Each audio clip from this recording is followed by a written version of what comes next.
Shohruxxonning filmlarini ko'pchilik tomoshabinlar yaxshi ko'rishadi. Undan yangiliklar kutishadi. Ayni kunlarda Shohruxxonning suratga olinayotgan o'tkir syujetli Qirol filmining ilk tizerida Shohruxxon qo'rquvga soluvchi kuch sifatida tasvirlanganini ko'rish mumkin.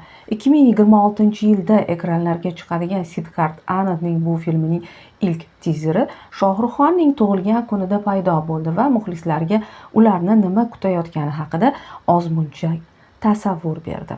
Dunyo bo'ylab 1000 crordan ortiq daromad keltirgan Pathan va Askar filmlarining hayratlanarli muvaffaqiyatidan so'ng Xon hozir 2026-yilda chiqishi kutilayotgan navbatdagi yirik Qirol filmi bilan band. Uning bo'lajak filmi atrofidagi shov-shuvlar fonida internetda Shohruxxonning nafaqaga chiqishi mumkinligi haqida yangi taxminlar paydo bo'ldi. Bu esa muxlislarni hayratda qoldirdi. Ijtimoiy tarmoqlarda Shohruxxon Qirol filmidan keyin kinodan ketishga qaror qilgani haqida gapirishmoqda. O'sha xabarlarda sog'lig'i bilan bog'liq muammolar tufayli Xon televideniyadan ham ketishi aytilmoqda. Mishmishlarga ko'ra, aktyor sog'ayishga e'tibor qaratib, sayohatlarda, oilaviy safarlarda va yaqinlari bilan vaqt o'tkazish niyatida. Shuningdek, u o'zini ancha yaxshi his qilgach, qaytishi mumkinligi ham aytilmoqda. Biroq ayrim bu xabarlarning to'g'ri yoki noto'g'riligini tekshirish uchun Shohruxxon jamoasiga yaqin manbalarga murojaat qilishdi. Manbalar bu taxminlarni rad etdi va Qirol aktyorning so'nggi filmi emasligiga aniqlik kiritildi.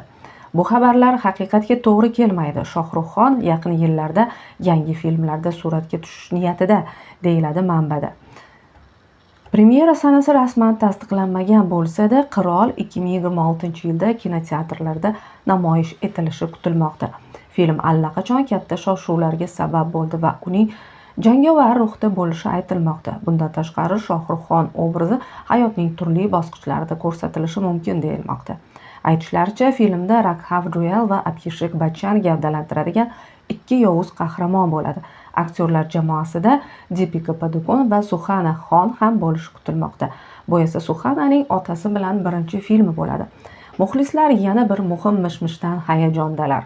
Shohruxxonning nomi Rajnikantning Qamoqxona nazoratchisi 2 filmi bilan bog'liq bo'lib, kinokartina premyerasi 2026-yil 12-iyunda bo'lishi rejalashtirilgan. Ayrim xabarlarda Shohruxxon bu filmda epizodik rolda paydo bo'lishi aytilmoqda. Aziz kuzatuvchi, siz Shohruxxonning yangi filmini kutyapsizmi? Sizga uning qaysi filmlari ko'proq yoqadi?